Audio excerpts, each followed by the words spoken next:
केंद्र सरकार ने क्रिप्टो करेंसी पर बैन लगाने का फैसला किया है क्योंकि क्रिप्टो करेंसी इस वक्त भारत में किसी भी तरह से रेगुलेटेड नहीं है और इसी वजह से इसका धड़ल्ले से बड़े पैमाने पर अवैध गतिविधियों में इस्तेमाल किया जा रहा है। अभी कुछ दिन पहले अहमदाबाद के रूरल पुलिस ने साउथ बोपल इलाके से ड्रग्स का बड़ा रैकेट पकड़ा, जिसमें 4 युवकों को गिरफ्तार किया गया है। इनका मुखिया वंदित पटेल ने सिंगापुर से पढ़ाई की है। जांच में पता चला है कि वंदित डार्क वेब पर क्रिप्टो करेंसी के जरिए एयर कार्गो से ड्रग्स मंगाता था और अब तक वो 4 करोड़ के ड्रग्स का पेमेंट क्रिप्टो से कर चुका है।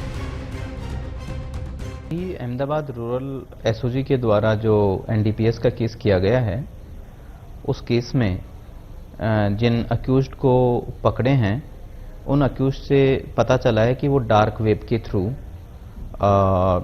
इंटरनेशनल जो ड्रग डीलर्स हैं, जो सप्लायर्स हैं, उनका संपर्क करके और बाई एयर कार्गो के थ्रू जो है वो ड्रग्स मंगवाते थे एंड उसका पेमेंट वो क्रिप्टो करेंसी के थ्रू करते थे। क्योंकि क्रिप्टो करेंसी में आइडेंटिफिकेशन जल्दी हो नहीं सकता है एंड क्रिप्टो करेंसी के जो थ्रू जो पेमेंट होता था वो भी काफ़ी इमीडिएट वो कर सकते थे बिना कोई फुटप्रिंट्स छोड़े हुए। पुलिस को इसके पास से कुछ क्यूआर कोड्स का प्रिंट आउट मिला है, जिसमें इसके क्रिप्टो ट्रांजैक्शन का पता चला। अगर इसने प्रिंट आउट नहीं लिए होते तो कभी इसके पैसे के व्यवहार का पता ही नहीं चलता। अभी तक जो इन्वेस्टिगेशन हुआ है उसमें हमने कई कुछ चीज़ें इनके होम्स को, हाउसेस को सर्च करके और बरामद की हैं। उनमें से जो सप्लायर है, इंटरनेशनल सप्लायर है, उसका बारकोड जो है वो कुछ बारकोड के प्रिंट आउट्स हमें मिली हैं। इसके अलावा क्रिप्टो जो ट्रांसफ़र करता था, क्रिप्टो करेंसी में पेमेंट करता था, उसके मोबाइल से एंड उसके अदर इलेक्ट्रॉनिक गैजेट से जो क्रिप्टो के फॉर्म में जो ट्रांसफ़र किया है वो सारी डिटेल्स हमने रिट्राइव की हैं। इसके अलावा क्रिप्टो करेंसी का जो काम करता था एजेंट, उसके पास में एक डायरी भी मिली है जिसमें सप्लायर का आईडी हुआ करता था। तो इन तीनों चीज़ों को मैच करके और हम लोग इन्वेस्टिगेशन कर रहे हैं और तीनों चीज़ों में बिल्कुल एक समानता है कि बारकोड में जो आईडी है वो, और जो हमने डेटा रिट्राइव किया है वो आईडी, और इसके अलावा जो उसकी डायरी में क्रिप्टो करेंसी का जो ब्रोकर या एजेंट था उसकी डायरी में भी आईडी सेम है। रेगुलेट न होने की वजह से क्रिप्टो करेंसी के ट्रांजैक्शन का कोई रिकॉर्ड ही नहीं होता।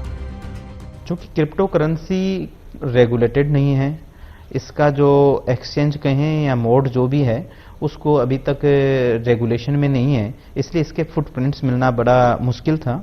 और यदि बारकोड के फॉर्म में यदि हमें प्रिंट आउट्स नहीं मिलती और उसका आईडी नहीं मिलता तो किस सप्लायर को ये पेमेंट हुआ है वो एस्टेब्लिश करना थोड़ा इन्वेस्टिगेटिंग एजेंसी के लिए मुश्किल होता। क्योंकि क्रिप्टो करेंसी का एक सेपरेट वॉलेट होता है और उसकी आईडी भी 12 नंबर के फ्रेजेज में होती हैं, तो वो आईडीज भी डिटेक्ट करना, उनको आइडेंटिफाई करना काफ़ी मुश्किल है।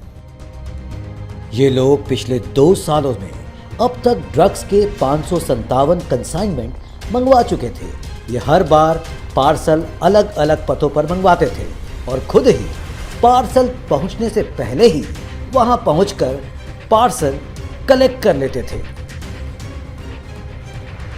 अहमदाबाद से इंडिया टीवी डिजिटल के लिए निर्णय कपूर की रिपोर्ट।